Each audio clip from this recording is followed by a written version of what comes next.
ضلع بانڈی پورہ سے مارشل آرٹ میں بین الاقوامی سطح پر تمغے حاصل کرنے کے بعد سینکڑوں نوجوان اس کھیل کی طرف اب راغب ہو رہے ہیں۔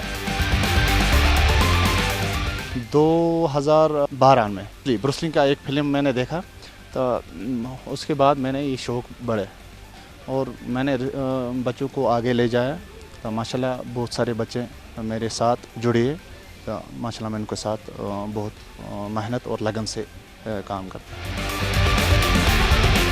تاہم ضلع میں انڈور اسٹیڈیم نہ ہونے کے باعث بیشتر کھلاڑی سردیوں کے ایام میں ٹریننگ سے محروم ہو جاتے ہیں۔ اپنی حیدر سپورٹس اکیڈمی کھولیں تاکہ بچے بزی رہیں اور نیشنل اور انٹرنیشنل لیول تک ان کو بچوں کو پہنچے اور رزلٹ اچھے جائیں اور ان کے جو ساتھ ہی ساتھ یہ اپنی اسٹڈی پر بھی اچھا دھیان دے۔ کارکردگی اچھی رہی ہے کہ ہم نے سینئر نیشنل کک باکسنگ کے لیے جو سینئر ٹیم بھیجی تھی تو اس کے رزلٹ بہت ہی اچھے آئے، گولڈ میڈلز جو آپ دیکھ چکے ہیں اور سلور میڈلسٹ اور برونز میڈلسٹ۔ دسمبر کے آغاز میں کولکتہ میں منعقد نیشنل سینئر واکو کک باکسنگ چیمپئن شپ میں حیدر اسپورٹس اکیڈمی کے 3 کھلاڑیوں نے تمغے جیتے، جس میں ایک طلائی تمغہ بھی شامل ہے۔